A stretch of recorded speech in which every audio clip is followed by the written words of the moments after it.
اعوذ باللہ السمیع العلیم من الشیطان الرجیم بسم اللہ الرحمن الرحیم۔ قربانی کی فضیلت۔ کتاب و سنت میں قربانی کی بڑی فضیلت بیان کی گئی ہے۔ بعض علماء کے نزدیک واجب ہے اور بعض کے نزدیک سنت موقدہ ہے۔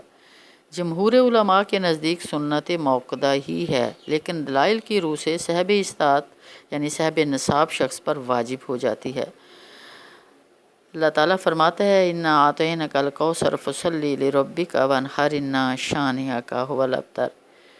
ہم نے آپ کو کوثر دیا، بس اپنے رب کے لیے نماز پڑھیے اور قربانی دیجیے، یقیناً آپ کا دشمنی بے نام و نشان ہوگا۔ ہجرت کے 10 سال بعد تک نبی اکرم صلی اللہ علیہ وسلم مدینہ منورہ میں تشریف فرما رہے اور ہر سال قربانی کرتے رہے۔ حضرت ابن عمر رضی اللہ عنہ نے فرمایا کہ رسول اللہ صلی اللہ علیہ وسلم مدینہ طیبہ میں 10 سال قیام فرما رہے اور ہر سال قربانی کرتے رہے۔ ترمذی کی حدیث ہے۔ رسول اللہ صلی اللہ علیہ وسلم نے فرمایا جسے قربانی کرنے کی وسعت اور طاقت ہو اور قربانی نہ کرے وہ مسلمانوں کی عیدگاہ میں حاضر نہ ہو۔ حاکم و ترغیب۔ بعض علماء نے طاقت رکھنے والے پر قربانی کرنا ضروری قرار دیا ہے۔ قربانی کرنے سے بہت ثواب ملتا ہے، اس سے گناہ معاف ہوتے ہیں، اللہ خوش ہوتا ہے۔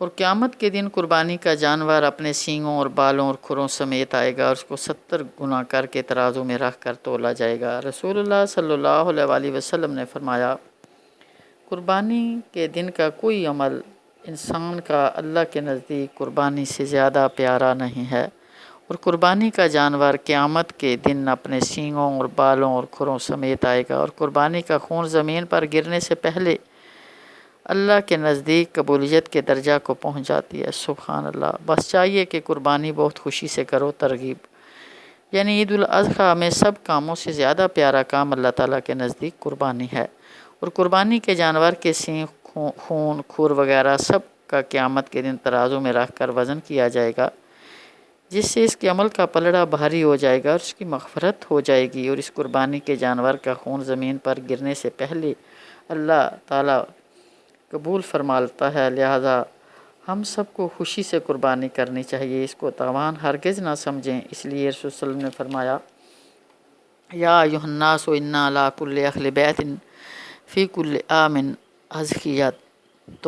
اے لوگو، بے شک ہر گھر والوں کے ذمہ ہر سال قربانی ضروری ہے۔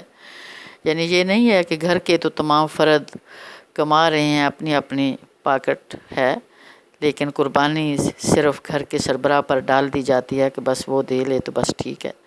ہر شخص اپنی طرف سے قربانی دے۔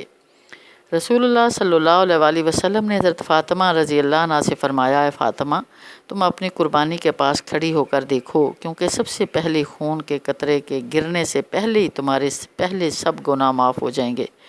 حضرت فاطمہ رضی اللہ عنہا نے کہا یا رسول اللہ، یہ فضیلت صرف ہم اہل بیت کے لیے ہے یا ہماری اور سب مسلمانوں کے لیے ہے؟ تو آپ صلی اللہ علیہ وسلم نے فرمایا ہماری اور سب مسلمانوں کے لیے ہے۔ سبحان اللہ۔ دوسری روایت میں اتنا اضافہ ہے کہ اس کو 70 حصہ زیادہ کر کے تولا جائے گا۔ ترغیب رسول صلی اللہ علیہ وسلم نے فرمایا جس نے خوشی اور اخلاص سے قربانی کی، اس کے بارے میں دوزخ سے آڑ اور رکاوٹ بن جائے گی۔ تبری قربانی کے خریدنے کا جو پیسہ خرچ ہوتا ہے وہ اللہ کے نزدیک سب پیسوں سے زیادہ محبوب ہے۔ رسول صلی اللہ علیہ وسلم نے فرمایا جو پیسہ قربانی کے بارے میں خرچ کیا جائے وہ سب سے زیادہ اللہ کے نزدیک پسندیدہ ہے۔ قربانی کی فضیلت میں اس سے بڑھ کر اور کیا ہو سکتی ہے کہ اس سے اللہ خوش ہوتا ہے، دوزخ سے نجات ملتی ہے اور گناہ معاف ہو جاتے ہیں۔ فرمایا بڑے اور فربا جانوروں کی قربانی کرو کیونکہ وہ پلسرات پر تمہاری سواریاں ہوں گی۔ تلخیص الحبیر۔ اس لیے لولے، لنگڑے، اندھے، کالے، لاغر اور کمزور جانوروں کی قربانی درست نہیں ہے، اور جن کے کان کٹے ہوئے ہوں یا جس میں کوئی نقص ہو۔ قربانی میں غریبوں کی ہمدردی۔ قربانی میں مالی اور جانی اثار کے ساتھ غریبوں کی ہمدردی اور اعانت بھی ہے۔ اللہ تعالیٰ فرماتا ہے وَالْبُدْنَ جَعَلْنَاهَا لَكُم مِّن شَعَائِرِ اللَّهِ لَكُمْ فِيهَا خَيْرٌ۔ اور قربانی کے اونٹ ہم نے تمہارے لیے اللہ تعالیٰ کے نشانات مقرر کر دیے ہیں، ان میں تمہارے لیے نفع ہے، پس تم فاذکروا اسم اللہ علیہا صوافا فضا وجبت جنوبها، پس انہیں کھڑا کر کے ان پر اللہ کا نام پڑھ کر نہر کرو، پھر جب ان کے پہلو زمین سے لگ جائیں وجبت جنوبها، وَكُلُوا مِنْهَا وَأَطْعِمُوا الْقَانِعَ وَالْمُعْتَرَّ، تو اسے خود بھی کھاؤ، مسکینوں اور سوال کرنے والوں اور جو سوال نہیں کرنے والے ان کو بھی کھلاؤ۔ كَذَلِكَ سَخَّرْنَا لَكُمْ لَعَلَّكُمْ تَشْكُرُونَ، اسی طرح ہم نے چوپایوں کو تمہارے ماتحت کر رکھا ہے تاکہ تم شکر گزاری کرو۔ اس کے اندر اونٹ میں بھی 7 ہی حصے ہوتے ہیں اور بیل میں بھی 7 حصے ہوتے ہیں، گائے یا بیل۔ تو دیکھیں اس میں اونٹ کو ذبح کرنے کا طریقہ بتایا گیا۔ اونٹ اتنا بڑا جانور ہے، وہ گرتا تو نہیں ہے، اس کو کھڑا کر کے اس کا ایک گھٹنا باندھ کر اس کی گردن میں نیزہ مارتے ہیں اور وہ گر جاتا ہے۔ اور ان جانوروں میں، یہ سورہ حج کی آیات ہیں، یعنی ان جانوروں میں تمہارے لیے دنیاوی اور دینی بہت سے فائدے ہیں۔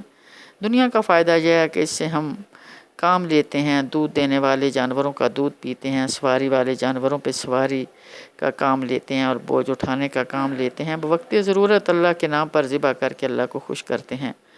قربانی کے گوشت کو کہا گیا کہ خود بھی کھاؤ اور غریبوں اور محتاجوں کو بھی دو۔ اور اس سے پہلی آیت میں جو کہا فَكُلُوا مِنْهَا وَأَطْعِمُوا الْبَائِسَ الْفَقِيرَ، یعنی قربانی میں سے خود بھی کھاؤ، بھوکے فقیروں کو بھی کھلاؤ، یعنی اس بے بس انسان کو جو غریب اور محتاج ہو۔ ان دونوں آیتوں میں غربا نوازی کا حکم دیا گیا ہے کہ عید کا دن ہے، خوشی کا وقت ہے، تم غریبوں کی خبر لو، یتیم اور بیوہ کو نہ بھولو، تم ان کے ولی اور سرپرست ہو، وہ تمہارے دست نگر ہیں، ان کی ضرورتیں تمہارے ساتھ وابستہ ہیں، ان کا ضرور خیال رکھنا، اور جو کچھ کرو اخلاص سے کرو، ریا اور نمود سے ہرگز نہ ہو۔ قربانی جو کی جاتی ہے اللہ کے نزدیک مقبول نہیں ہوتی، جو صرف جس میں ریاکاری ہو۔ قرآن پاک میں اللہ تبارک و تعالیٰ فرماتے ہیں لَن يَنَالَ اللَّهَ لُحُومُهَا وَلَا دِمَاؤُهَا وَلَٰكِن يَنَالُهُ التَّقْوَىٰ مِنكُمْ، یعنی ان قربانیوں اور عبادتوں سے خدا بے نیاز ہے، نہیں پہنچتا اللہ کو ان کا گوشت اور نہ ان کا خون، لیکن اللہ کو تم سے تقویٰ پہنچتا ہے، تمہارے دل کی کیفیت پہنچتی ہے۔ جاہلیت کے زمانہ میں احمق لوگ قربانی کے جانور کا گوشت اپنے بتوں کے سامنے رکھ دیتے اور ان پر خون کے چھینٹے دیتے، اور بیت اللہ شریف کی دیواروں کو بھی قربانی کے خون سے لیپ دیتے تھے۔ ان کا یہ عقیدہ ایسا کرنے سے اللہ تعالیٰ کو یہ چیزیں پہنچ جایا کرتی ہیں۔ اللہ تعالیٰ نے ان کی تردید فرما دی کہ اللہ تعالیٰ کو ان چیزوں کی ضرورت نہیں ہے، وہ تمہاری پرہیزگاری دیکھتا ہے اور اسی کو قبول کرتا ہے۔ اور ایک اور بات میں اپنی بہنوں سے کہنا چاہوں گی کہ ہم بہت سارے اپنے لباس، اپنے زیور، بہت ساری چیزیں ہم مردوں سے بالا بالا کر لیتے ہیں، لیکن آخرت ہم نے مردوں کے لیے چھوڑ دی ہے کہ گھر میں قربانی ہو گئی ہے یا 2 ہو گئی ہیں، تو خدا را اپنی طرف سے قربانی کریں۔ کفن اپنا ہی اچھا ہے، قبر اپنی آرام دہ ہوگی، اور آخرت اپنی ہے۔ آخرت میں انسان اکیلا ہوگا، وہاں مال کی نہیں اعمال کی کرنسی ہوگی۔ تو اللہ نے ہمیں بہانے بہانے سے ہمیں موقع دے رہا ہے۔ رمضان المبارک آیا، کہا اپنی بخشش کروا لو۔ یہ ہر بخشش جو ہے پرسنل ہے، اس میں کسی کا کوئی حصہ نہیں ہے، ہماری ہر نیکی پرسنل ہے۔ خدا را نیکیوں کے حریص بن جائیں۔ اور میری وہ بہنیں جن کے پاس فوری پیسہ نہیں ہوتا تو کمیٹیاں ڈالتے ہیں ان گھروں کے لیے، ان گھر کو ڈیکوریٹ کرنے کے لیے، تو خدا را ایک ڈبہ بنا لیں اور اس میں ماہانہ کچھ رقم ڈال دیا کریں، اپنے ذاتی پیسوں سے، شوہر کے پیسوں سے نہیں۔ تو وہ آخر اس عید الاضحیٰ کے موقع پر نکال کے اپنی طرف سے اس سنت ابراہیمی میں شامل ہو جائیں اور اللہ کا شکر ادا کریں کہ اللہ نے ہم سے بیٹوں کی قربانی نہیں مانگی۔ ہم تو بڑے کم ظرف لوگ، ہم تو اپنے بینک بیلنس کو دیکھتے رہتے ہیں اور ایک قربانی دے کے بس اکتفا کر لیتے ہیں۔ میری جن بہنوں کے شوہر ان کی طرف سے قربانیاں دیتے ہیں وہ خوش نصیب ہیں، اچھی بات ہے، لیکن اگر کوئی گھر میں ایسا سسٹم ہے کہ گھر میں ایک ہی قربانی آتی ہے تو خدا را اپنے طرف سے قربانی کا خود اہتمام کریں۔ ہمیں نہیں پتہ اگلے سال ہمیں یہ موقع ملے گا یا نہیں ملے گا، اور اپنی آخرت کا سامان کر لیں۔ اور پھر ایک اور بات کہ خوشی سے قربانی کرنی چاہیے۔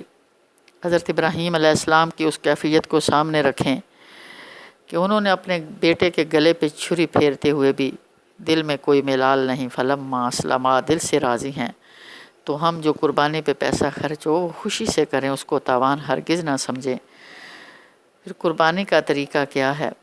قربانی کا طریقہ اللہ کے نبی صلی اللہ علیہ وسلم نے فرمایا، ذبح کرنے سے پہلے قربانی کے جانور کے دونوں ہاتھوں اور پیروں کو باندھ لو کہ ذبح کرنے میں سہولت ہو۔ جانور کے چہرے کا رخ قبلہ کی طرف کر دو اور چھری کو خوب تیز کر لو، لیکن جانور کے سامنے مت تیز کرو، ورنہ ایک جانور کو دوسرے جانور کے سامنے ذبح بھی نہ کرو۔ اور خون گرنے کے لیے کسی جگہ گڑھا کھود دو تو اس میں خون بہہ کر جمع ہو جائے، اور اس کی آنکھیں بند کر دو اور اپنے دانے ہاتھ سے چھری لے کر یہ دعا پڑھ کر ذبح کرو: انی وجہت وجہی للذی فطر السماوات والارض حنیفا وما انا من المشرکین ان صلاتی ونسکی ومحیای ومماتی للہ رب العالمین لا شریک لہ وبذلک امرت وانا من المسلمین اللہم ھذا منک ولک تقبل منی کما تقبلت